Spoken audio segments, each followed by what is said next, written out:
We just gotta make sure this is all clean.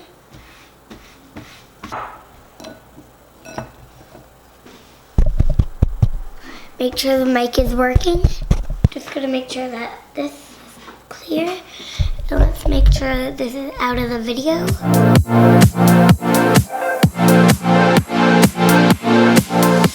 Hey there, and welcome back to my channel. Well, it's not my channel, it's my wife's channel. But I'm taking over today, and I'm gonna teach you how to make the greatest turkey you've ever had.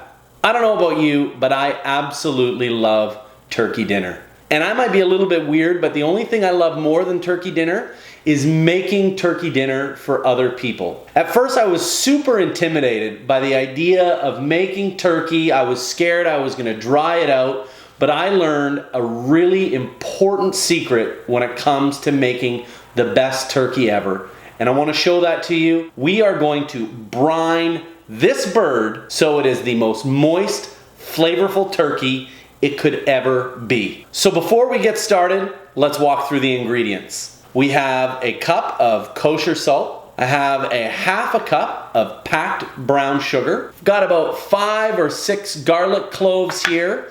1 tablespoon of black peppercorns. Here I have about 4 or 5 sprigs of rosemary, picked fresh from our garden today. I've got the leafy bits from a bundle of celery. Got about 4 or 5 bay leaves. And these apples, I got about 3 of these apples that were picked fresh from the orchard the other day, and 1 large yellow onion. For our liquid, right here I have 16 cups of very hot chicken stock. You can use either homemade chicken stock or store-bought. Homemade is always better. And I brought that up to a boil and I just took it off the stove.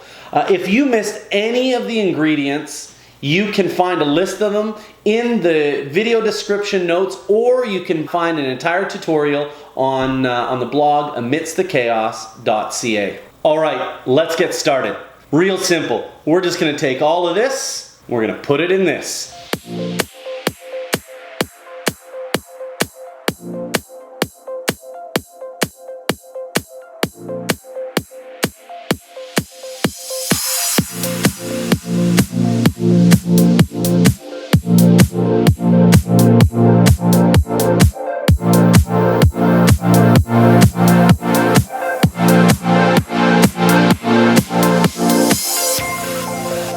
Now the great thing about brining your turkey is the salt water actually changes the cellular structure in the turkey's flesh. And when you cook it, it won't release its juices, leaving you with the juiciest bird you've ever eaten.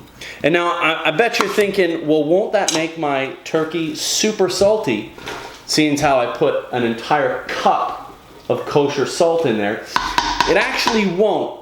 All of these things that we're putting in the brine, all of those flavors will be brought into the meat. So you're gonna get the sweetness from the apples and from the sugar. You're gonna get the savory flavors from the garlic, from the onions, from the celery leaves, but it's not gonna be overpoweringly salty. It's really quite incredible. I would never make a turkey any other way. Now this is all very hot. What we don't wanna do is put our turkey into this hot liquid. So we're gonna mix this hot liquid with some very cold water. This was 16 cups of hot chicken stock. I'm gonna mix this into 16 cups of very cold water. So here we have our cold water in this bin.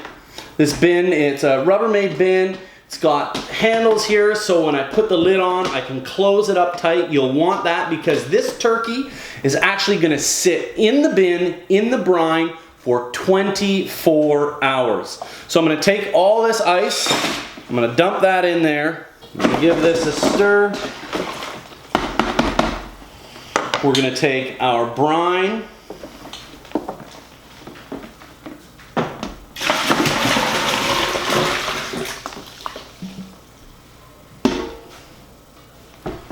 There we have it all in the bin. I'm gonna stir this around. Hopefully that gets nice and cold. And to make sure that this stays cold, because we do have a raw turkey, and we don't want raw turkey sitting in a bin of lukewarm water. What we want to do is get it as cold as possible. So I've got a bunch of ice packs in my freezer. I'm going to stick those ice packs in there. We're going to stick the cold bird in there. And what I like to do is I like to place it breast down so that we know the entire bird, the entire breast is submerged. And there it is, it's in there. And like I said, we're going to leave this to brine for 24 hours. I'm going to put in the ice packs. I'm going to put on the lid, and I'm going to leave this out in our garage because it's nice and cool in there. If you've got space in your fridge, you can slide it into your fridge.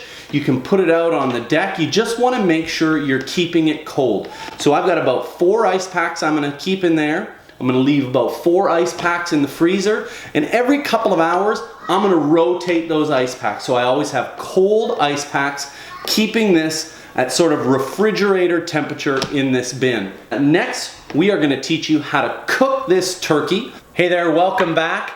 It has been 24 hours. Our turkey is still in the brine here. I've taken the ice packs out, and we are ready to get this bird out and prepare it. A couple of things I wanted to let you know. When we empty this, you don't want to save this liquid. This liquid is not good for anything. You just want to dump it out, get rid of it. Same with all the vegetables in there. You just want to throw those away. You don't want to save them and use them for anything else. When we get this bird out of here, I'm going to give it a really good rinse inside and out. Rinse all the brine off it, and then I'm going to dry it off with paper towel. I want it completely dry, so I'm going to dry it inside and out. So we're going to go ahead and do that. All right, we're back. We've got our turkey out of the brine. We've rinsed it off in cold water and made sure that there's no bits of the vegetables from our brine.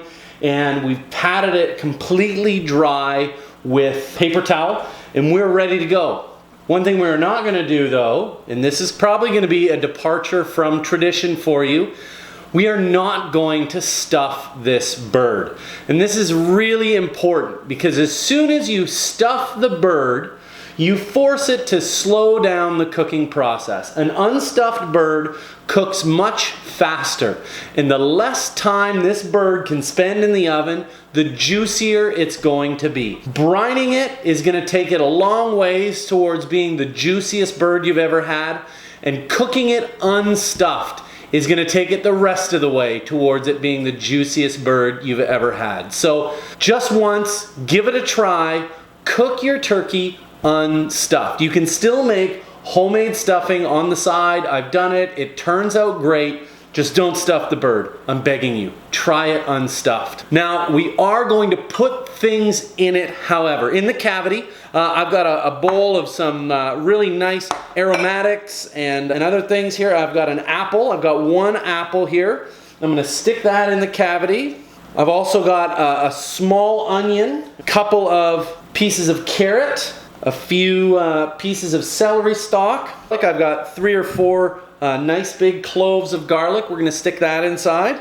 And then I went to the herb garden again, and I got 2 sprigs of fresh rosemary. I've got about 5 leaves of sage, and I'm going to go ahead and stick that inside. I'm going to make sure it's all loose inside the cavity. We don't want to stuff it in there really tight because we want the hot air to be able to move around inside the bird.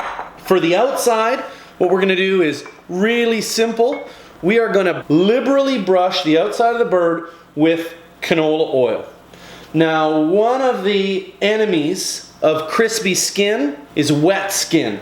And this bird has been soaking in a bath of brine. That wetness is going to make it difficult for the skin to get crispy. Putting on this canola oil is actually going to help that process, help that skin get nice and crisped up. And as you can see here, I am not being shy with this canola oil at all. Canola oil is pretty good stuff because it has a very high smoke points. So now that I feel like I've gotten a nice coating all over that skin, set that aside. We're going to hit this with some salt.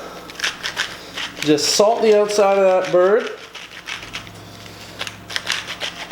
And then I've got a rub here. This is a combination of parsley, sage, rosemary, thyme, some ground pepper, some onion flakes, some granulated garlic.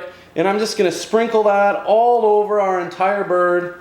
Now I've got my oven ready, and we are gonna put this bird in pretty high temperature to start. For the first 30 minutes is gonna go in at 500 degrees. And that's gonna really warm the whole bird up and get the cooking process going. And then after 30 minutes, we're gonna drop it right down to 350, and we're gonna stick a probe thermometer into the thickest part of the breast. The probe thermometer is absolutely key to the cooking process because it's going to tell you exactly what the internal temperature is. Once that probe tells you that the internal temperature of your turkey is 160 degrees, you want to pull that thing out right away. This turkey is just under 12 pounds. Because it is unstuffed, I'm guessing we're going to be probably just under 2 hours to cook this turkey. And so we will be back to pull this bird out of the oven and show you how it turned out. Well, here it is. We're about 2 hours later, and what we have here is a perfectly roasted, nice and golden brown turkey with a beautiful crispy skin. I wish you could smell it because it smells absolutely fantastic. I'm gonna carve up this bird, but not until I've let it rest for about 15 to 20 minutes. You don't wanna poke it or touch it or cut it at all. Just let that bird rest so it doesn't lose any of those delicious juices that are inside of it. And then yeah, after you've let it rest, carve away and enjoy. I can tell just by looking at this, it is going to be an amazing, juicy turkey. Hopefully you take the plunge this year and you brine your bird and roast it unstuffed. I guarantee you will not regret it. Hey guys, it's Christine. I hope you've enjoyed watching this guy teach you all about turkeys. We've been together for a long time, and I can tell you from experience, this is the best turkey you will ever have. And so that's why I wanted him to come on and teach you guys all how to cook this turkey for your family. So let us know in the comments below if you've enjoyed seeing him on the channel, and if we should do more of these. We were thinking about doing a couple together. Let us know in the comments below what you think of that. So thanks so much for watching. Make sure to give it a thumbs up if you liked it and hit that subscribe button, and we will see you next time. All right, we done? Yeah, we're done. Okay.